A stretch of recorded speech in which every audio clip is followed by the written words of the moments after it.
Hello everyone! Ngayon pala ay gagawa ako ng the best mango graham float. At syempre, hinihanda ko ng aking vanilla at ang aking condensed milk at whipping cream at ang aking mangga dahil kung walang mangga hindi ito magiging mango graham float.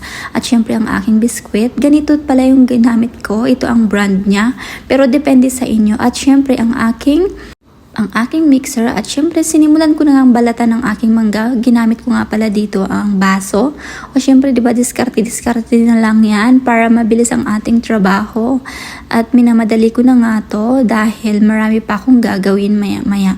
At syempre pagkatapos ko nga itong ipaghiwalay, talupan, ano ba yun? Napakalalim ng Tagalog. Talupan ito, balatan, tanggalin ang laman at syempre inilagay ko na ang aking vanilla dito sa aking bowl at inilagay ko ng aking whipping cream para ma-mix ko na to, ma-mekas lang. At syempre pag makuha na natin ang ating gustong consistency, kung ano yung magugustuhan natin, kung gusto natin malapot na malapot, yung creamy na creamy, depende sa inyo. Dahil iba-iba tayo ng taste. Ayan na, handa na. Takam na ako sa mangga. Syempre gusto ko nang simulan kainin yon. Kaso naisip ko yung ate ko dahil para talaga sa kanya to, siya ang nag-order, siya yung may gustong kumain. At syempre ako lang nag-provide at gumawa ng iba. Syempre siya kanya yung mangoes, siya kanya galing yun. At syempre ngayon nga ay inilagay ko na ang aking condensed milk na napakasarap, napakatamis. Umapaw-apaw talaga nito pagkalagay ko. Syempre tinikman ko kung may lasa o kaya baka may lason, at least ako ang unang mamatay. Pagkatapos no, naglagay ako ng fresh milk. At pinalangoy ko na, pinalublob ko na, at inahon ko na, inilagay ko na sa aking tray. Pagkatapos, nahirapan nga ako dito, kinutsara-kutsara ko ang arte-arte.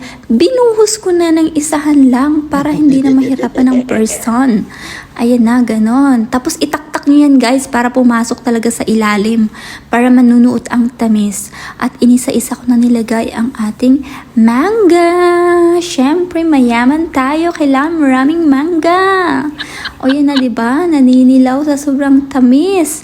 Pero alam nyo ba guys, kulubot yung mangga ni ate, kasing kulubot ng balat niya. Pagkatapos nun, inilagay ko na ang ating biskwit na inilublob sa gatas. Sana all maraming gatas yayamanin. Pero kung wala kayong gatas, pwede naman yung kape, 'di ba? Pagkalagay niyo ng kape, lagyan niyo lang ng mainit na tubig yung kape, tapos ilublob niyo lang doon yung biskwit niyo. Masarap na 'yan, guys. Ano ba, discarding malupit lang 'yan. At pagkatapos noon, paulit-ulit lang 'yan. Ilalagay mo ulit ang mangga.